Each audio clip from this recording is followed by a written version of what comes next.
ഇറാനുമേൽ ആണവാക്രമണം നടത്തില്ലെന്ന് Donald Trump. ഇറാനെ തകർക്കാൻ പരമ്പരാഗത ആയുധങ്ങൾ തന്നെ ധാരാളമെന്ന് ട്രംപ് പറഞ്ഞു. സൈനിക മുന്നേറ്റങ്ങളിൽ താൻ സംതൃപ്തനാണെന്നും ആണവായുധങ്ങൾ ആരും തന്നെ ഉപയോഗിക്കാൻ പാടില്ലെന്നും അദ്ദേഹം അഭിപ്രായപ്പെട്ടു. ആഗോള എണ്ണവില കുത്തനെ ഉയർന്നു.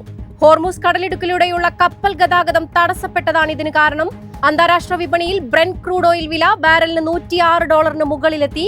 രണ്ടാഴ്ചക്കിടെ ആദ്യമായാണ് എണ്ണവില $100 മറികടക്കുന്നത്. വെള്ളിയാഴ്ച വ്യാപാരം ആരംഭിച്ചപ്പോൾ 5% വർധനവാണ് രേഖപ്പെടുത്തിയത്. ഇസ്രായേൽ ലെബനൻ വെടിനിർത്തൽ 3 ആഴ്ചത്തേക്ക് കൂടി നീട്ടി. American president Donald Trump Truth സോഷ്യലിലൂടെയാണ് ഇക്കാര്യം അറിയിച്ചത്. ഇസ്രായേൽ ലെബനൻ അംബാസിഡർമാർ വൈറ്റ് ഹൌസിൽ നടത്തിയ കൂടിക്കാഴ്ചയിലാണ് വെടിനിർത്തൽ നീട്ടാനുള്ള തീരുമാനം ഉണ്ടായത്. വേനൽ ചൂട് കടുത്തതോടെ കേരളത്തിലെ ഡാമുകളിലെ ജലനിരപ്പ് താഴ്ന്ന നിലയിലെത്തി.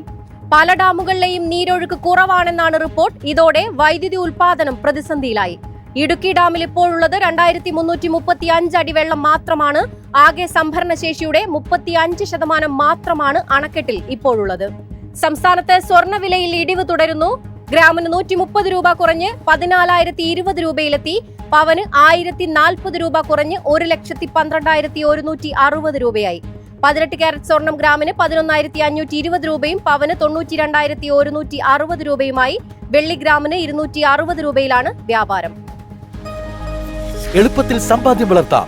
ഇന്ന് തന്നെ മൈഫിൻ TV ആപ്പ് ഡൗൺലോഡ് ചെയ്യൂ.